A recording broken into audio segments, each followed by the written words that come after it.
niscaya ia tidak terlepas dari memberat-beratkan diri dan berbuat-buat untuk membaguskan kata-kata dan mengemukakannya. Karena ingin menarik pujian. Dan Allah tidak menyukai orang-orang yang memberat-beratkan diri.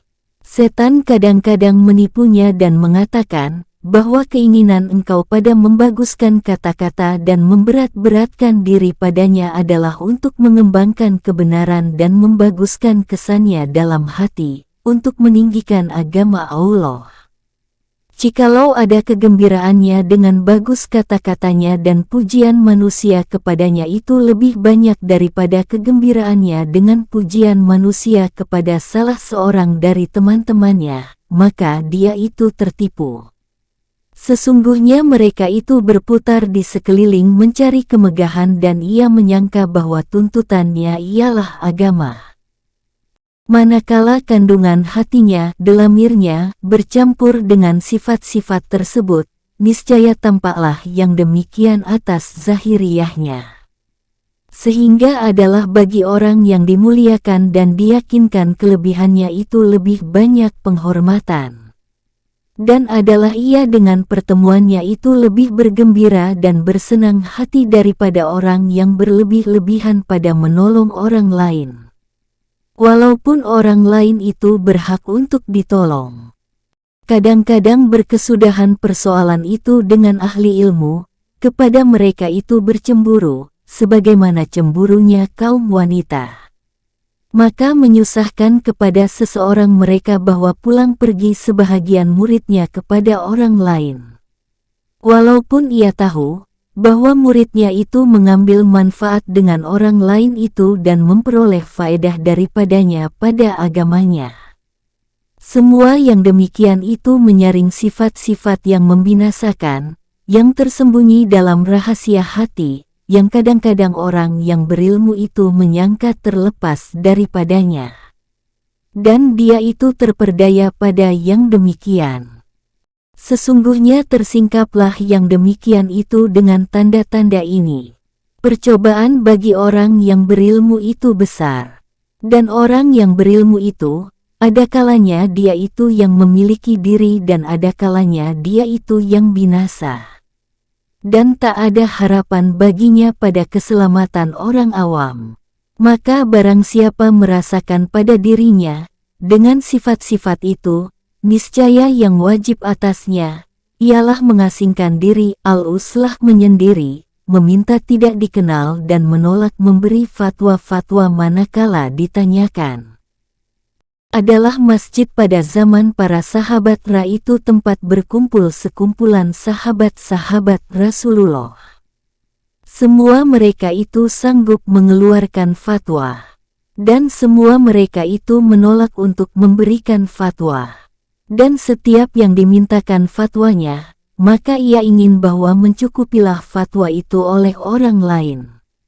Maka ketika ini, seyogialah bahwa ia menjaga diri dari setan-setan manusia, apabila mereka mengatakan, jangan engkau kerjakan ini. Bahwa pintu ini jikalau dibuka, niscaya terhapuslah ilmu pengetahuan dari antara makhluk. Dan hendaklah ia mengatakan kepada mereka, bahwa agama Islam itu tidak memerlukan kepadaku.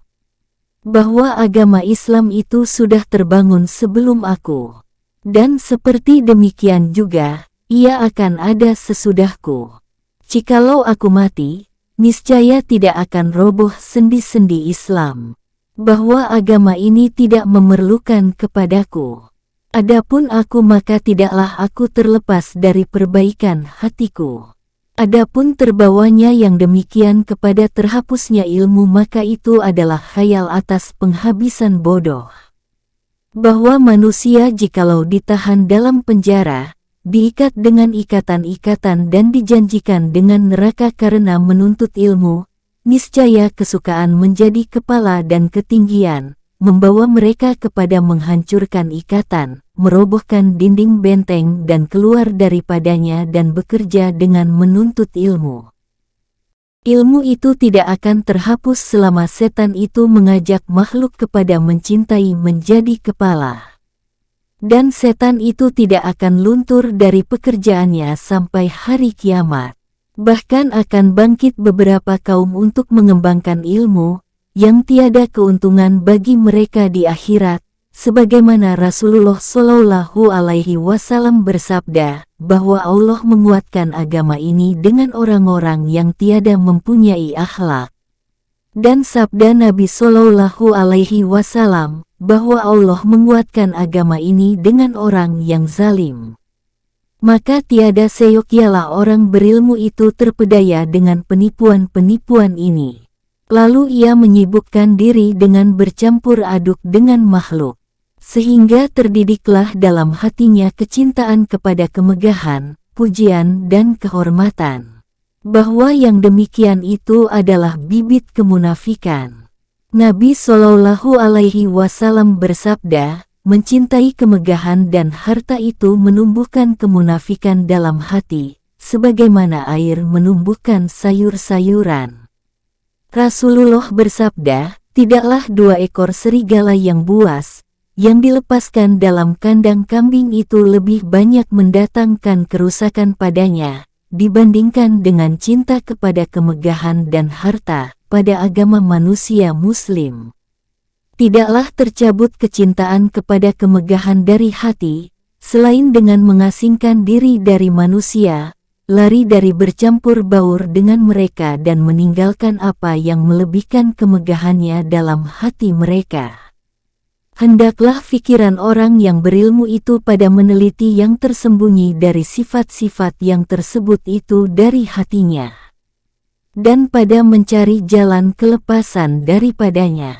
Dan ini adalah tugas orang yang berilmu, yang takwa. Adapun orang-orang yang seperti kita, maka seyogialah bahwa ada tafakur kita itu, pada yang menguatkan iman kita dengan hari perhitungan amal yaumul hisab. Karena, jikalau kita dilihat oleh orang-orang dahulu yang solih, niscaya mereka mengatakan dengan pasti, bahwa mereka itu kita ini tidak beriman dengan hari perhitungan amal. Tidaklah amal kita itu amal orang yang beriman dengan sorga dan neraka. Bahwa orang yang takut akan sesuatu, niscaya ia lari daripadanya. Dan siapa yang mengharap akan sesuatu, niscaya ia mencarinya. Dan telah kita ketahui, bahwa lari dari neraka itu meninggalkan syubhat diragukan dan yang haram dan dengan meninggalkan perbuatan-perbuatan maksiat. Sedang kita rajin padanya. Dan bahwa mencari sorga itu ialah dengan memperbanyak amalan taat yang sunat-sunat. Dan kita menyingkatkan pada yang fardu-fardu saja daripadanya. Maka tidaklah berhasil bagi kita dari buah ilmu, selain bahwa orang mengikuti kita pada kelobaan kepada dunia dan kerakusan padanya. Dan orang mengatakan, bahwa jikalau perbuatan ini tercela, niscaya adalah para ulama itu lebih berhak dan lebih utama dengan menjauhkannya, dibandingkan dengan kita. Maka semoga adalah kita ini seperti orang awam, apabila kita mati, maka matilah bersama kita dosa-dosa kita. Maka alangkah besarnya fitnah yang mendatangi kita, jikalau kita berfikir. Maka marilah kita bermohon kepada Allah Ta'ala bahwa Ia mendatangkan perbaikan bagi kita dan terjadi perbaikan dengan sebab kita. Dan dianugerahkannya kepada kita taufik dengan taubat, sebelum Ia mematikan kita. Bahwa Allah itu Maha Pemurah, Maha lemah lembut kepada kita, yang menganugerahkan nikmat kepada kita. Maka inilah tempat lalunya fikiran-fikiran para ulama dan orang-orang solih dalam ilmu muamalah perniagaan. Jikalau mereka telah selesai daripadanya, niscaya terputuslah berpalingnya mereka dari dirinya. Dan mereka mendaki daripadanya kepada berfikir pada keagungan Allah dan kebesarannya. Dan bernikmat-nikmatan dengan musyahadah penyaksian kepada Allah dengan diri hati. Dan yang demikian itu, tiada sempurna, selain sesudah terlepas dari semua sifat yang membinasakan. dan bersifat dengan semua sifat yang melepaskan. Dan kalau lahir sesuatu daripadanya sebelum yang demikian, niscaya adalah dia orang kemasukan yang sakit, yang keruh, lagi terputus. Dan adalah dia itu lemah, seperti kilat yang menyambar. Tiada akan tetap dan tiada akan terus-menerus. Dan adalah dia seperti orang yang rindu, yang berada di tempat yang sunyi dengan yang dirinduinya.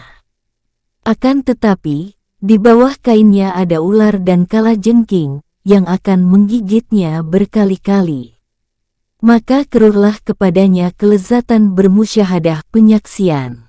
Tiada jalan baginya pada kesempurnaan kenikmatan itu, selain dengan mengeluarkan kalajengking dan ular tadi dari dalam kainnya. Sifat-sifat yang tercela itu ialah kalajengking dan ular. Dan itulah yang menyakitkan dan yang mengganggukan. Dan dalam kubur, bertambah sakit gigitannya di atas gigitan kalajengking dan ular. Sekedar ini mencukupilah pada memberitahukan kepada tempat lalunya fikiran hamba tentang sifat-sifat dirinya yang disukai dan yang tidak disukai pada sisi Tuhannya yang Maha Tinggi. Bahagian kedua, fikiran tentang keagungan Allah, kebesarannya dan kemaha besarnya. Dan padanya ada dua makam. Makam yang tertinggi ialah berfikir pada zatnya, sifat-sifatnya dan makna-makna asmanya. Dan ini termasuk dari apa yang dilarang, di mana dikatakan, berfikirlah pada makhluk Allah Ta'ala dan jangan kamu berfikir pada zat Allah. Yang demikian itu, karena akal manusia akan tercengang-cengang padanya. Tidak akan mampu memanjangkan penglihatan kepadanya, selain orang-orang sidik. Kemudian, mereka itu tiada akan mampu terus-menerus memandang. Bahkan segala makhluk yang lain, keadaan penglihatan mereka, dengan dikaitkan kepada keagungan Allah Ta'ala, adalah seperti halnya penglihatan burung kelelawar, dengan dikaitkan kepada cahaya matahari. Maka burung kelelawar itu tidaklah mampu sekali-kali, bahkan ia bersembunyi pada siang hari. Ia hanya pulang pergi pada malam hari. Ia akan melihat pada sisa cahaya matahari apabila jatuh di atas bumi. Dan hal ihwal orang-orang sidik adalah seperti halnya insan, pada memandang kepada matahari. Ia mampu memandang kepadanya dan tidak akan mampu terus-menerus memandang. Ia takut kepada penglihatannya, jikalau ia terus-menerus memandang. Pandangannya yang menyambar kepada matahari itu dapat mewariskan kaburnya mata dan mencerai beraikan penglihatan.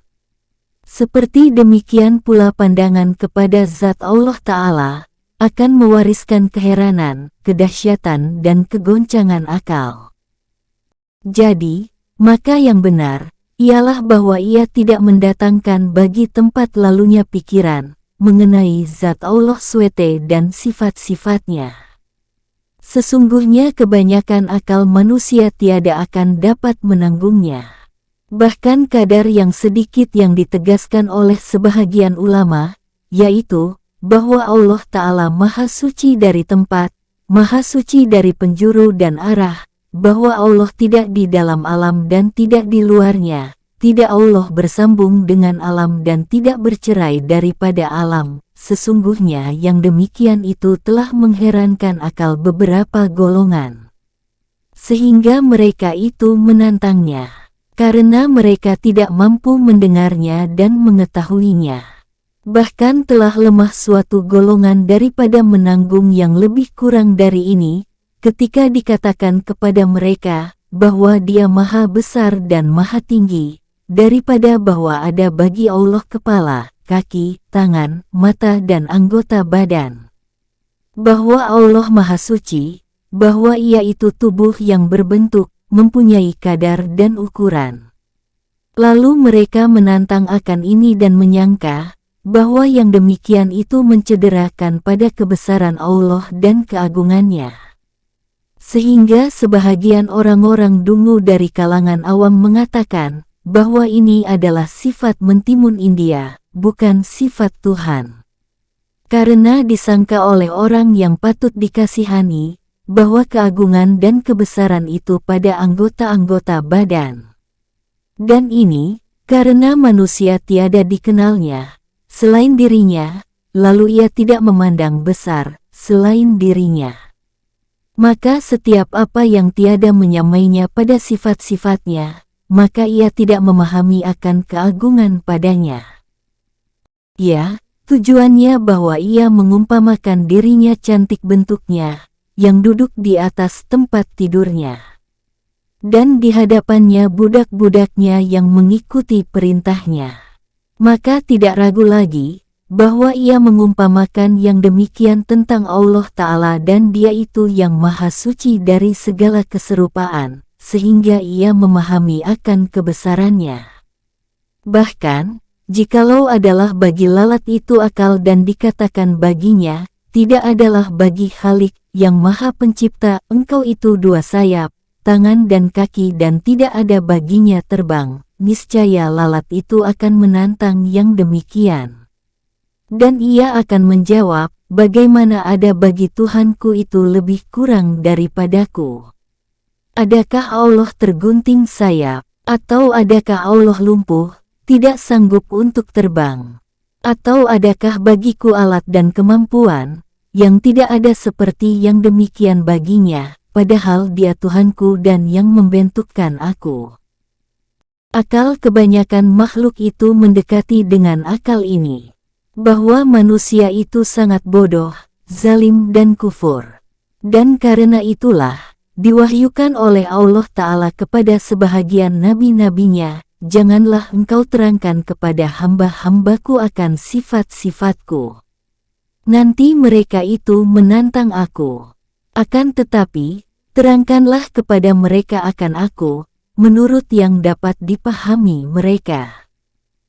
Tatkala adalah memandang pada zat Allah Ta'ala dan sifat-sifatnya itu berbahaya dari segi ini, niscaya adab kesopanan syara, agama, dan kebaikan makhluk menghendaki, bahwa tidaklah persoalan ini dikemukakan bagi tempat lalunya fikiran.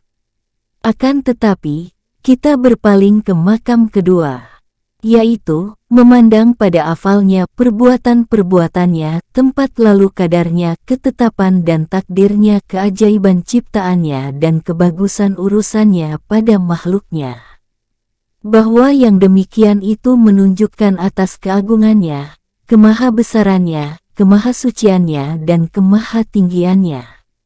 Dan menunjukkan kepada kesempurnaan ilmunya dan hikmahnya. Dan atas kelulusan kehendaknya dan kuasanya. Lalu ia memandang kepada sifat-sifatnya, dari kesan-kesan sifat-sifatnya. Sesungguhnya kita tidak sanggup memandang kepada sifat-sifatnya, sebagaimana kita sanggup memandang kepada bumi, manakala ia telah bercahaya dengan cahaya matahari. Dan kita mengambil dalil dengan yang demikian, atas besarnya cahaya matahari, dengan dikaitkan kepada cahaya bulan dan bintang-bintang yang lain. Karena cahaya bumi itu adalah dari bekas cahaya matahari.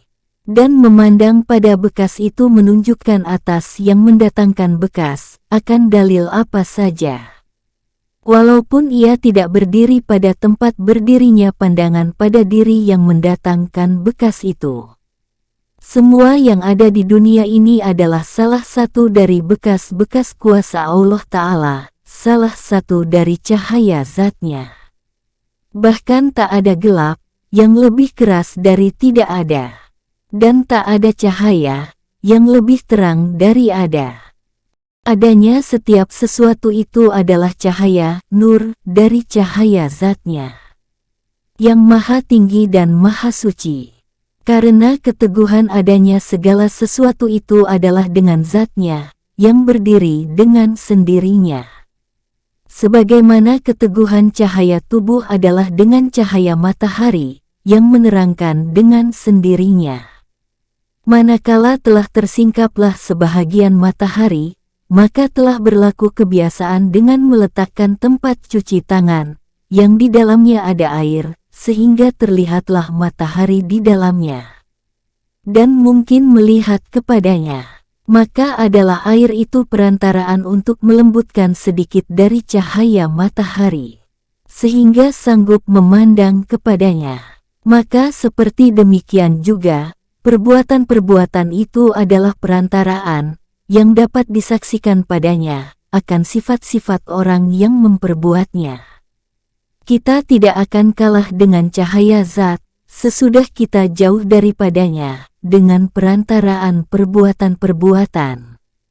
Maka inilah rahasia sabdanya Nabi Shallallahu Alaihi Wasallam, berfikirlah pada makhluk Allah dan jangan kamu berfikir pada zat Allah Ta'ala. Penjelasan, cara bertafakur, memikirkan tentang ciptaan Allah Ta'ala. Ketahuilah kiranya, bahwa setiap apa yang ada di alam ini, selain Allah Ta'ala, adalah perbuatan dan ciptaannya. Setiap atom dari atom-atom dari benda yang tidak dapat dibagikan, aradel, sifat barang yang berdiri dengan lainnya, sifat dan yang disifatkan, maka padanya itu keajaiban-keajaiban dan keganjilan-keganjilan, yang dengan dianya itu lahirlah hikmah Allah, kudrah kuasanya, keagungannya dan kebesarannya. Dan menghinggakan yang demikian itu tidak mungkin.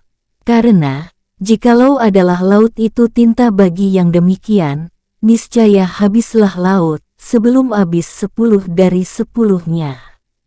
Akan tetapi, kami akan mengisyaratkan kepada sejumlah daripadanya, supaya adalah yang demikian itu, sebagai contoh bagi yang lain. Maka kami katakan, segala yang maujud, yang ada, yang diciptakan itu terbagi kepada yang tidak diketahui asalnya. Maka tidak mungkin kita berfikir padanya. Berapa banyak dari yang maujud, yang ada itu yang tidak kita ketahui, sebagaimana difirmankan oleh Allah Ta'ala, dan Allah menciptakan apa yang tidak kamu ketahui. S16 An-Nahl ayat 8. Dan firman Allah Ta'ala, Maha Suci Allah yang telah menciptakan semua yang ditumbuhkan oleh bumi berpasang-pasangan dan pada diri mereka sendiri dan apa-apa yang tiada mereka ketahui. S36 Yasin ayat 36. Dan firman Allah Ta'ala, dan kami menjadikan kamu dalam rupa yang tiada kamu ketahui. S56 Al-Waqiah ayat 61. Dan kepada yang diketahui asalnya dan jumlahnya, dan tidak diketahui penguraiannya, maka mungkin bagi kita bahwa berfikir tentang penguraiannya. Dan itu terbagi kepada yang kita mengetahuinya dengan panca indera penglihatan dan kepada yang tidak kita mengetahuinya dengan penglihatan. Adapun yang tidak kita mengetahuinya dengan penglihatan, maka yaitu, seperti, malaikat, jin, setan, al-arasy, al-kursi dan lain-lain. Jalan fikiran pada hal-hal tadi, termasuk hal yang sempit dan tidak terang. Maka marilah kita berpaling kepada yang lebih mendekatkan kepada pemahaman, yaitu, hal-hal yang diketahui dengan panca indera penglihatan. Dan yang demikian itu, ialah, langit 7, bumi dan yang diantaranya. Maka langit itu dapat disaksikan dengan bintang-bintangnya, mataharinya, bulannya, geraknya dan putarannya pada terbit dan terbenamnya. Dan bumi itu disaksikan dengan apa yang ada padanya, dari bukit-bukit dan gunung-gunungnya, barang-barang tambangnya, sungai-sungainya, laut-lautnya, hewannya dan tumbuh-tumbuhannya. Dan yang diantara langit dan bumi itu, ialah udara, yang diketahui dengan mendungnya, hujannya, saljunya, guruhnya, kilatnya, halilintarnya, awannya dan angin-anginnya yang deras. Maka inilah jenis-jenis yang dapat dipersaksikan dari langit dan bumi dan apa yang ada di antara keduanya. Setiap jenis daripadanya itu terbagi kepada bermacam-macam. Dan setiap macam itu terbagi kepada bahagian-bahagian. Dan setiap bahagian itu bercabang kepada berjenis-jenis. Dan tiada berkesudahan bagi bercabangnya dan terbaginya yang demikian itu pada perbedaan sifat-sifatnya, keadaan-keadaannya dan makna-maknanya, yang terlihat dan yang tidak terlihat. Dan semua yang demikian itu adalah jalannya pikiran. Maka tiada suatu atom pun di langit dan di bumi, dari barang beku, tumbuh-tumbuhan, hewan, jalan peredaran bintang-bintang dan bintang, melainkan adalah Allah yang menggerakkannya. Dan pada gerakannya itu suatu hikmah atau 2 hikmah atau 10 hikmah atau 1000 hikmah. Semua yang demikian itu menjadi saksi bagi Allah Ta'ala, dengan keesaan dan menunjukkan kepada keagungan dan kemahabesarannya.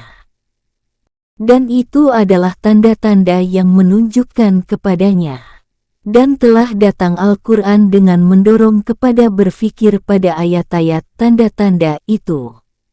Sebagaimana Allah Ta'ala berfirman, sesungguhnya pada kejadian langit dan bumi dan pergantian malam dan siang, akan menjadi keterangan tanda-tanda bagi orang-orang yang mengerti. S3 Ali Imran ayat 190. Dan sebagaimana firman Allah Ta'ala, dan diantara ayat-ayat tanda-tanda kebesarannya. S30 Ar-Rum ayat 25. Itu adalah dari permulaan Al-Quran sampai kepada akhirnya. Maka marilah kami sebutkan cara berfikir pada sebahagian ayat-ayat itu. Di antara tanda-tandanya itu, ialah manusia yang dijadikan dari nutfah.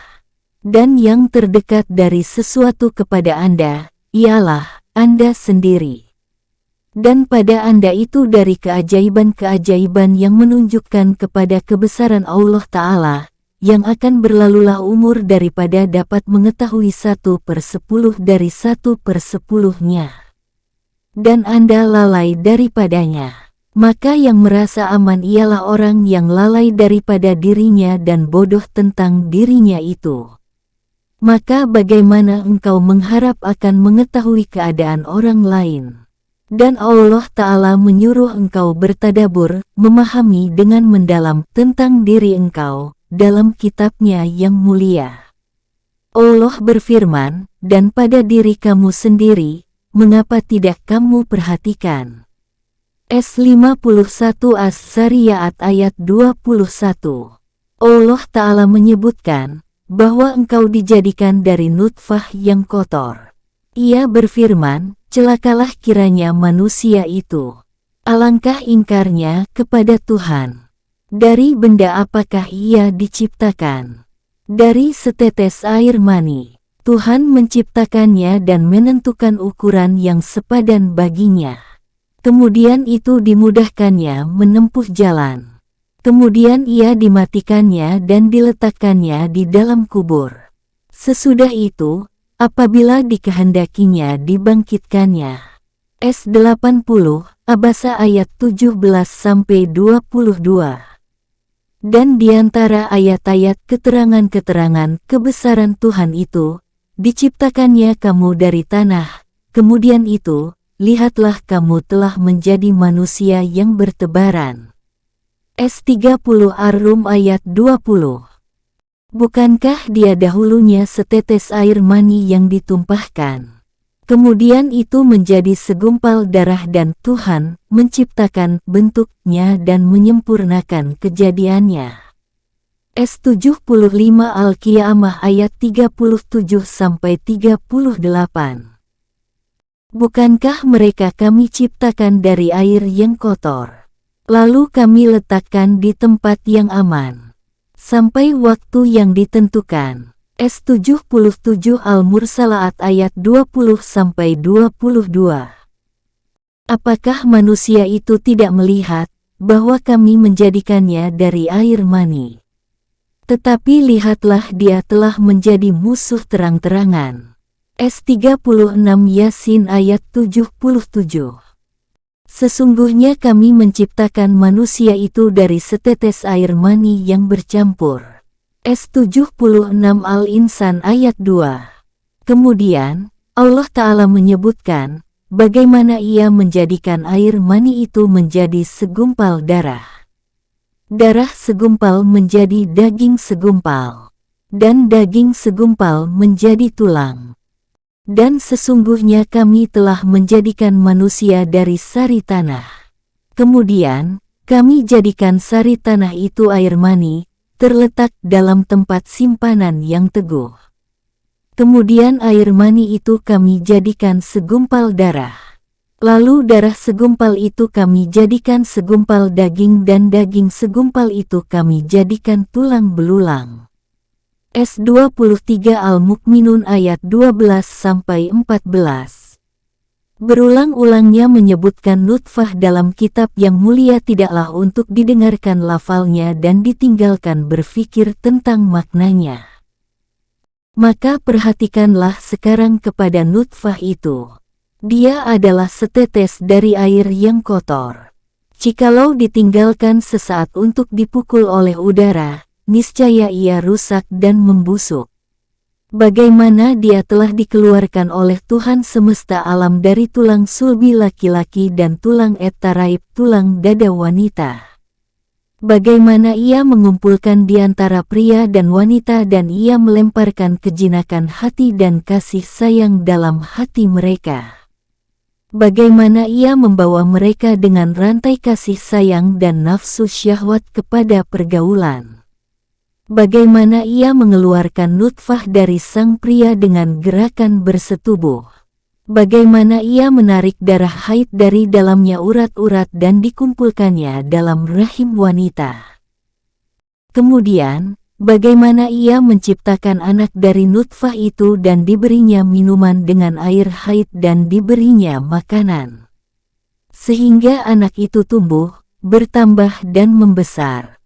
Bagaimana ia menjadikan nutfah dan adalah nutfah itu putih cemerlang, menjadi segumpal darah yang merah.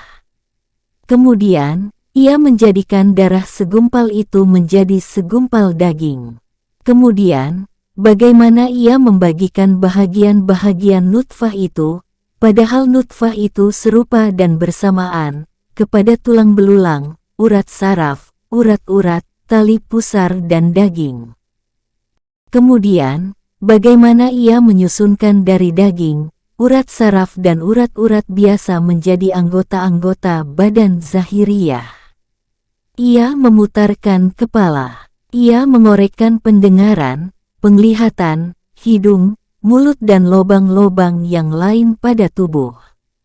Kemudian, ia memanjangkan tangan dan kaki. Ia membagikan kepala, tangan dan kaki itu dengan anak-anak jari dan anak-anak jari kaki. Dan ia membagikan anak-anak jari itu dengan ujung-ujung jari. Kemudian, bagaimana ia menyusunkan anggota-anggota badan batiniyah, dari hati, perut besar, jantung, empedu, paru-paru, rahim, tempat kencing dan perut panjang.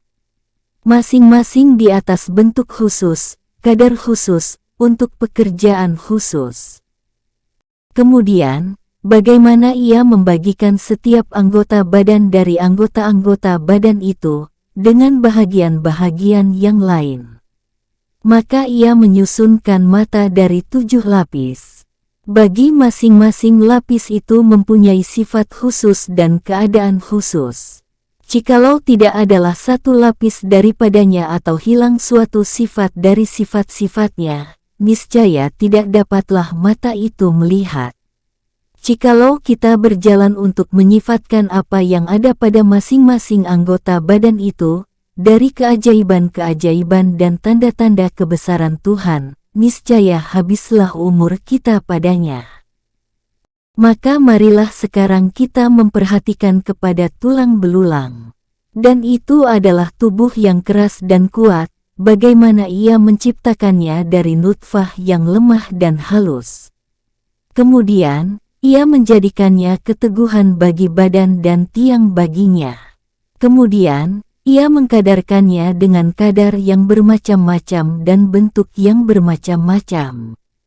Maka di antaranya ada yang kecil, besar, panjang, bundar, berlobang, tiada berongga, melintang dan halus. Tatkala adalah manusia itu memerlukan kepada gerak, dengan seluruh badannya dan dengan sebahagian anggota badannya, yang berhajat bagi pulang pergi pada hajat keperluannya, niscaya ia tidak menjadikan tulang belulang manusia itu sebatang tulang. Akan tetapi, tulang belulang yang banyak, di antaranya ada pergelangan-pergelangan, sehingga mudahlah bergerak dengan yang demikian. Ia mengkadarkan bentuk masing-masing daripadanya, sesuai dengan gerak yang diminta. Kemudian, ia menyambungkan pergelangan-pergelangannya dan ia ikatkan sebahagian dengan sebahagian yang lain dengan tali-tali yang ditumbuhkannya dari salah satu dua tepi tulang belulang, dan disambungkannya dengan tulang belulang yang lain, seperti ikatan baginya. Kemudian, ia ciptakan pada salah satu dua tepi tulang belulang itu tambahan-tambahan yang keluar daripadanya. Dan pada tepi yang lain lobang-lobang yang menyelam padanya, bersesuaian bagi bentuk tambahan-tambahan itu, supaya dapat masuk padanya dan bersesuaian di atasnya. Maka jadilah hamba itu, kalau ia menghendaki menggerakkan sebahagian dari badannya, niscaya tidaklah terhalang baginya. Dan jikalau tidak adalah pergelangan-pergelangan itu, niscaya sukarlah yang demikian baginya. Kemudian, perhatikanlah bagaimana ia menjadikan tulang belulang kepala, bagaimana ia mengumpulkannya dan menyusunkannya. Dan sungguh telah disusunkannya dari 55 tulang, yang berlainan bentuk dan rupa. Maka disusunkannya sebahagian kepada sebahagian, di mana bersamaan dengan dia itu bola kepala, sebagaimana engkau melihatnya. Maka diantaranya 6, tertentu bagi tempurung kepala, 14 bagi tulang rahang atas dan 2 bagi tulang rahang bawah. Dan sisanya ialah gigi-gigi, sebahagiannya lebar, yang patut untuk menumbuk makanan, dan sebahagiannya runcing, yang patut untuk memotong.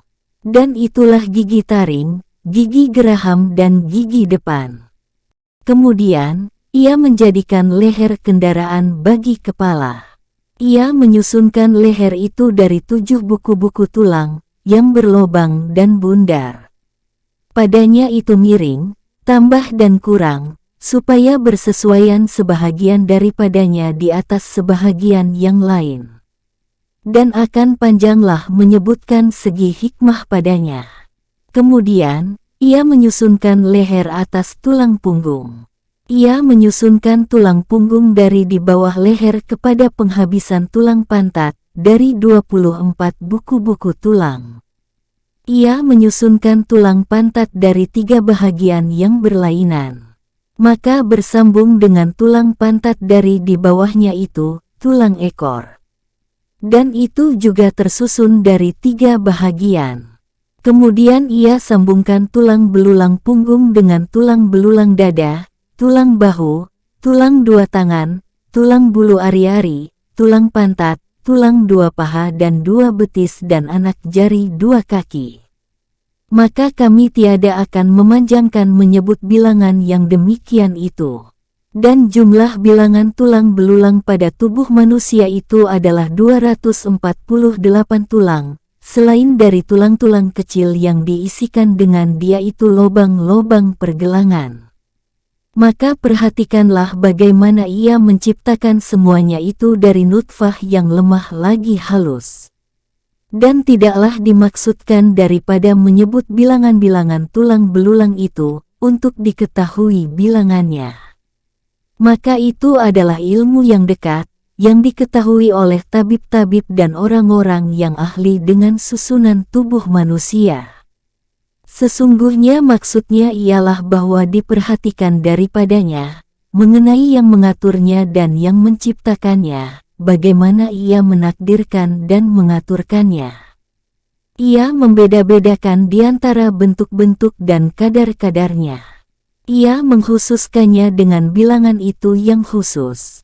Karena jikalau ia menambahkan satu di atasnya, niscaya adalah yang demikian malapetaka atas insan yang memerlukan kepada mencabutnya.